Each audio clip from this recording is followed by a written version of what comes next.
I want to welcome you all to the Eye of the Storm. And this one here, I'm going to take a different approach than what I normally take when it comes to talking about your job, right? You have a great job, you love it, you want to stay there. Well, I'm going to show you what happened to this gentleman who worked at a job for 50 years and what he got in return. So just look at this post right here and let's talk about it.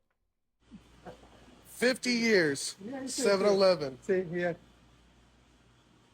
Wow, 50 years. Anything to say? No. Well, congratulations, man. Thank you. So he loved this job, obviously. He cared a lot about it. You could see the smile on his face that he enjoyed what he's doing. But all he got was an email from the CEO, not a phone call, not a visit, not a vacation, not anything but an email for 50 years of working at this job. See, the value of his time wasn't appreciated. And a lot of us, our value of time isn't appreciated where we working, but it starts with you not valuing your own time.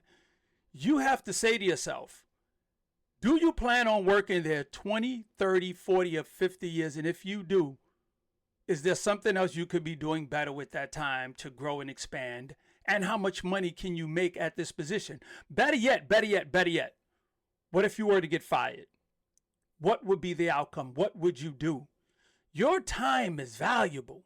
If he worked 50 years for a company and what he got was an email, what would have happened if he passed away while working for this company in the 30 years, 40 years he's been there?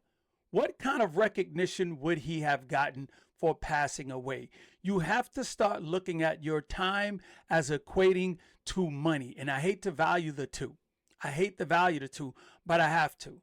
At this particular moment, let's look at he worked 50 years for this company, how much he made for this company, and how much this company made in return due to the services he provided for 50 years. Did he have a pension? Did he have a retirement account? Okay, let's say he did. How much money did he make having that retirement account? But based on the job he had, I don't think there was one there waiting for him. But we have to start looking at your motivation. When I worked at Verizon, my key thing was I first started there. The thought process was I'm only going to be here a few years. Next thing you know, a few years turned into 10 years. Then after that time, I said to myself, I got comfortable with that paycheck and I started watching all the other OGs who worked there. And I asked them when I first got there, how long were you here? Oh, it was 15 years, 20 years, only got 15 left, 10 left, 5 left. And I said to myself, no, maybe I can do the same. But what happened was when I got hurt at work and I fell off a pole and I realized the only way that I was going to be able to make money is by physically going to work. And now that I was hurt, I had limited disability money coming to me. I didn't have that overtime that my physical body had to go get that money to pay that extra thing no more. I knew I had to do something else. And that's when it took a turn for me. And I need everybody to think about this. How would your job treat you after 20, 30, 40, or 50 years of service working for them? Not saying you should be expecting anything, but that's the least that can happen. Start taking your salary. If he would have saved, let's say $100 a month over 50 years. Let's say $100 every 2 weeks over 50 years, what that would have looked like. Let's say, okay, if not even him, let's look at you because I want to deal with the man in the mirror. Let's deal with the man in the mirror. So the man in the mirror, you got your job right now. How many years you've been there? I want you to calculate this in your head. Say to yourself, don't even say it to yourself. I want you to say it out loud. How many more years you have left till you retire? I'm going to give you that minute. Think about how long you've been working.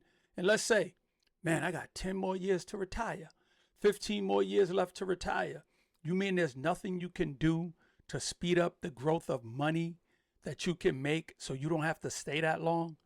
Like, you've been there how many years? How much money have you been putting away saving?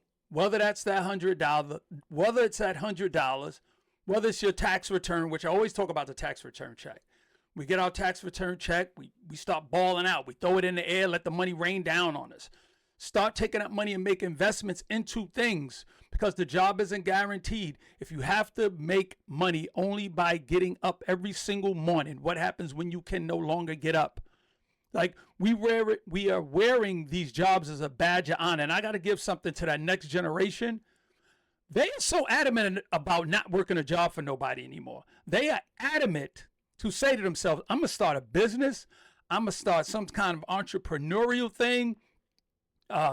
Something they're going to start. Even the ones that have a job now, what I notice hearing from them, they're not comfortable by saying out loud that they have a job. You know, like, I literally will watch these shows and different things, and they will say, oh, well, I'm an entrepreneur. I have a business. I do this, I do that. But, you know, they say, but for now I'm working at this job, you know, this, that, a third.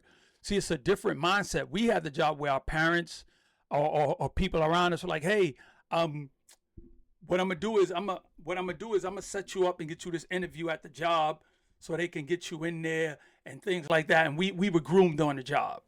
But this generation is groomed from a social media network where they're looking through this phone and this device, and they realize there's other opportunities waiting for them. So I want you to think about this with your remaining time that you have left at work. Do you want to be that person who gave 50 years to a job, and now you have limited savings, you have no retirement, you have no assets, and all you got was an email from the CEO saying, thank you for 50 years, now you can leave? How would that make you feel? It should make you feel like nothing towards the CEO, but more towards blaming yourself, because you're not setting yourself up. And what you're actually doing is being a reflection for your family, your children, to look and go, my mom worked 40 years at this company, and now you trying to, you know, that thing is in their mind, is embedded in them, that, wow, my mom's did it, my dad did it, I can do it. You know, you have to be the catalyst for change, and to understand that your job may not be here for the next generation who's coming into jobs, and your child might fall in that bracket. What's the next thing? Like, encourage them to start thinking outside of the box. I'm going to tell you straight up, I'm a tech guy. Like, you know, I'm in real estate, bought a lot of real estate, sold most of my real estate, but I'm heavily invested in the future of where technology is going. Even with technology, real estate is needed. You know, I've had a conversation with you guys where I'm invested in REITs. You know, those are real estate investment trusts. REITs are something that you can invest in where they own a lot of assets. They have REITs that own a bunch of the casinos in Vegas. You could buy shares in that company, make a great return. There's REITs that own warehouses, where Amazon warehouses. These tech companies are going to need storage for their servers, their chips. You can invest in all of these things. Just look into it. But the goal is, don't just sit and wait to get an email or get fired. You have control of where you're going, and you are responsible for whatever goes on. You cannot blame a company for taking advantage of you and your time when you don't even realize the value of your own time. And with that being said, I'm going to thank y'all for tuning in. I need y'all to never forget to always seek knowledge. Subscribe, hit the like, tell a friend to tell a friend. I'll see you guys again. Peace.